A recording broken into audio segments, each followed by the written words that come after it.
Today, we're embarking on quite a fascinating deep dive. Mm-hmm. We're looking at a who's who of British literature, authors and eras.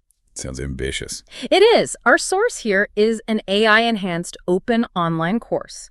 And our goal really is to get a lightning-fast, but, comprehensive overview. Right, hitting the major authors, the key titles across the centuries. Drama, narrative, poetry, the works. Exactly.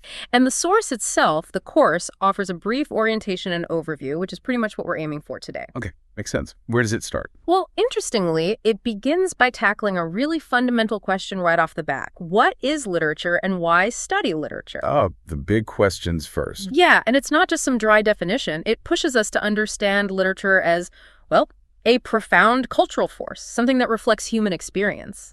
And a crucial point it seems to make is that understanding literature helps us understand ourselves, you know, and our place in the world. Which is a perfect lead-in because, as we've just sort of navigated through centuries of British literary history in this overview, we've seen that play out again and again. Definitely. I mean, starting back in the 16th century with Shakespeare, his plays still feel like they define human experience, don't they? They absolutely do. And then moving forward to, well, right up to the 21st century's poets laureate like Ted Hughes and Simon Armitage. And along the way, we touched on authors like John Milton, laying that foundational groundwork for epic poetry. A huge figure. And then people like Daniel Defoe and Henry Fielding, who really, you could argue, pioneered the English novel, gave us completely new ways to tell stories. Yeah, the rise of the novel is such a key part of this story. And then you get figures like Jane Austen and, of course, the Bronte sisters. Mm-hmm. Themes of gender, class. Right, meticulously shaping these narratives, often using sort of the domestic sphere to explore much larger societal constraints and ideas. It's amazing how relevant they still feel. It really is. Despite being centuries old, they still spark conversations today about identity, society, all those pressures. Absolutely. And then we dove into Dickens and Hardy, capturing all those tensions of Victorian society. Oh, yeah. The industrial change, the human cost. They painted such vivid pictures. They really did. And let's not forget the romantic poets Wordsworth, Coleridge, Blake.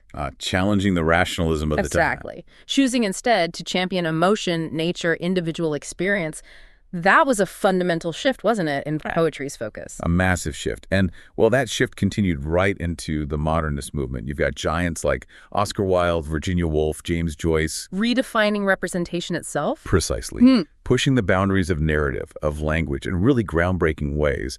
That part of the course, it really highlights how literature isn't static. It's constantly evolving. Responding to its time, shaping its time. Yes, exactly. And even after the World Wars, British drama saw incredible innovation. People like Samuel Beckett, Harold Pinter, Alan Ayckbourn. Challenging theatrical conventions, exploring the human condition in, well, often absurd or darkly comedic ways. Yeah. And finally, we touched on those critical post-colonial perspectives.